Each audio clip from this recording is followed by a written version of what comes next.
آج کے دور میں جب کہ جم کے اسلام کو ٹرول کیا جا رہا ہے تو ہم مسلمان ہو لوز ٹو اسلام، نبی کریم صلی اللہ علیہ وسلم، اللہ سبحانہ و تعالی اینڈ دیئر سنہ،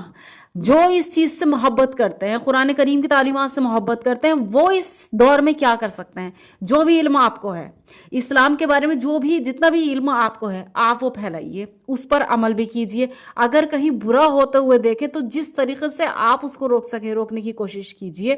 ایک حدیث شریف میں ہے، جس شخص سے علم کا کوئی مسئلہ پوچھا جائے اور وہ اسے چھپا لے تو قیامت کے دن آگ کی لگام پہنایا جائے گا۔ ایک اور حدیث میں ہے کہ اگر کچھ برا ہوتے ہوئے دیکھو تو اسے ہاتھ سے روک سکو تو ہاتھ سے روکو، اگر ہاتھ سے نہ روک سکو تو زبان سے اس کو جو ہے اس کی مخالفت کرو، اسے روکنے کی کوشش کرو۔ اگر زبان سے بھی نہ روک سکو تو کم سے کم دل سے برا جانو، اور یہ سب سے ادنا درجے کا ایمان ہے۔ لیکن ہوتا کیا ہے، آج ہم دل سے بھی اس چیز کو برا نہیں جان رہے، ہمارے ایمان کا لیول یہ ہو چکا، انفیکٹ ایسے ایمان کو کہا گیا ہے کہ رائی کے دانے کے برابر بھی ایمان نہیں۔ اگر ہم اسے دل سے بھی برا نہیں جان رہے ہیں تو دل سے برا جاننا تو دور کی بات، ہم خود اس چیز کو کر رہے ہیں یہ سوچ کر کہ فیشن ہے، چل رہا ہے، سب کر رہے ہیں،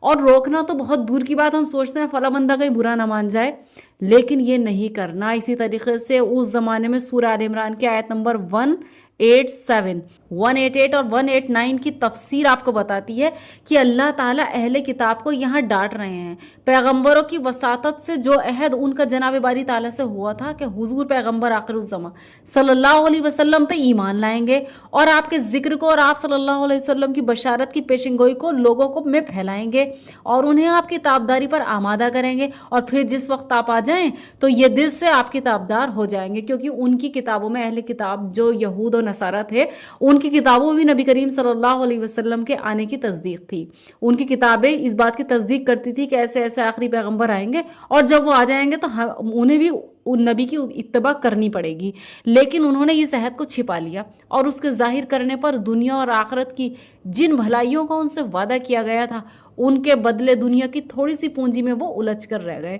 ان کی یہ خرید و فروخت بد سے بدتر ہے، یعنی انہوں نے تھوڑے بہت مال کے لیے، تھوڑے بہت شہرت کے لیے، اور جو ان کی عزت تھی کہیں وہ ختم نہ ہو جائے، اس کے بدلے جو اللہ تعالیٰ کے انعامات تھے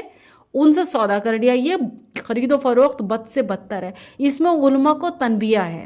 جو بھی لوگ عالم ہیں، علم رکھتے ہیں، ان کو تنبیہ ہے کہ وہ ان کی طرح نہ کریں، ورنہ ان پر بھی وہی سرزنش ہوگی جو ان پر ہوئی، اور انہیں بھی اللہ کی وہ ناراضگی اٹھانی پڑے گی جو انہوں نے اٹھائی، اہل کتاب نے۔ علماء اکرام کو چاہیے کہ ان کے پاس جو نفع دینے والا دینی علم ہو، جس سے لوگ نیک عمل جم کر سکتے ہیں، اسے پھیلاتے رہیں اور کسی بات کو نہ چھپائیں۔ اس بات سے مت ڈریے کہ لوگ کیا کہیں گے، اس بات سے مت ڈریے کہ کیا سوچیں گے، آپ کسی کے پہنچائی جانے والی بھلائی سے آپ محروم ہو جائیں گے، یہ مت سوچیے۔ کل کی کل بھلائی اللہ کی طرف سے ہے، کل کی کل خیر اللہ کی طرف سے ہوتی ہے، جو آپ کو ملنے والی ہوتی ہے، اللہ نہ چاہے تو وہ نہیں مل سکتی۔ یہ سوچ کر جو علم آپ کے پاس ہے وہ پھیلائیے، اس پر عمل کیجیے۔ انڈیویجول لیول پر آپ کیا کر سکتے ہو، اس چیز کے لیے قدم اٹھائیے۔ جزاک اللہ خیر۔